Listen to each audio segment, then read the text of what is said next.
今日就嚟到皇朝區呢邊睇一個商場上蓋嘅物業啊。咁而家呢個位置咧就係平台層啦，就係望住上邊呢個單位啦。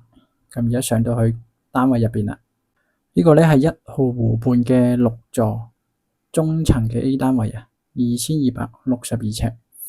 咁而家咧就入咗廚房同埋工作間嘅位置。咁呢邊咧係會望到氹仔橋嘅景觀嘅。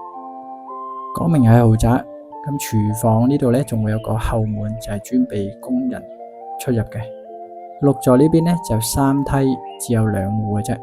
成個單位超長嘅一字廳，示範單位嘅擺設啊。景觀咧就係180度望到氹仔、觀光塔、天璽湖嘅。另外睇完大廳嘅部分咧，就會去到3間房啦。咁3間房咧都會有套房嘅。直接咧就係即買即住，咁而家同層咧有2層，14同埋17樓都係賣緊嘅。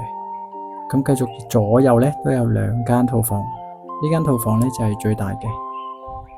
咁洗手間咧會有浴缸同埋企缸，2個洗手盤，基本上咧係拖喼入住噶啦。咁最後呢間套房咧都 OK 嘅，床嘅部分咧預留空間都夠嘅，可以3邊落床。而家叫價咧就係1600萬。如果有興趣咧，可以約睇㗎，拜拜。